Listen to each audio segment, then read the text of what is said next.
The story of Les Mis starts out in the early 1800s in France during the Revolution. The beginning excerpt starts out with an unknown man denied entrance to any public places. We later find out that this man's name is Jean Valjean. He is a convict originally sent to jail for stealing bread for a starving family. He then got time added to his sentence for trying to escape multiple times. Valjean then ends up in a church living with a nun and a priest. He thinks of a plan to steal silver from them. He has internal conflict as he commits this crime and abandons the church. The priest obviously finds out, but instead of ratting him out, he tells the authorities that he gave the silver to Valjean as a gift.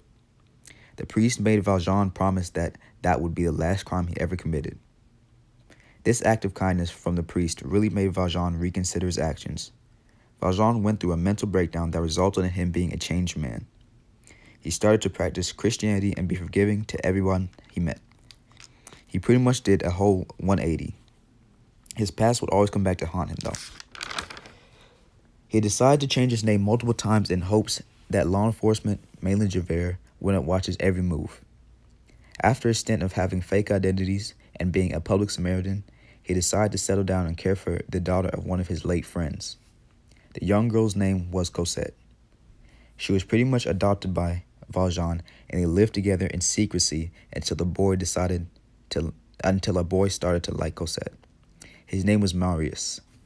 Valjean tried his hardest to forbid their love, maybe to protect Cosette, or maybe because he didn't want to see his daughter grow up from just being his little girl. The fact of the matter was that it would be impossible for him to keep them apart.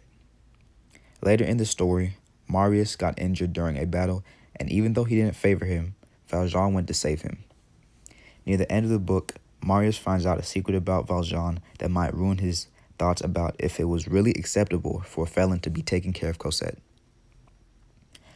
My reaction to the happenings in this book was that it was kinda unfair that we only judge people on their past.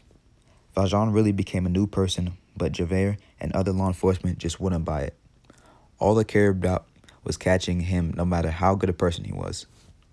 This book can relate to others because a lot of people going down the wrong path can have one event that changes their outlook and how they carry themselves for the rest of their life, just like Valjean did. I learned that sometimes you have to see people for who they are in the present, because like Valjean, no matter how much you heard about their past, they might be a whole new person. These themes are relevant to today's society because Valjean was kind to everyone and was forgiving.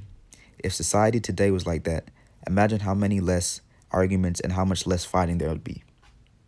I loved this book because it was really helpful no matter what day and age it is. Even though it's not always easy to forgive people for their past and see them for their new self, we have to. Or our preset ideas about people will make us end up hating a lot more people than we need to.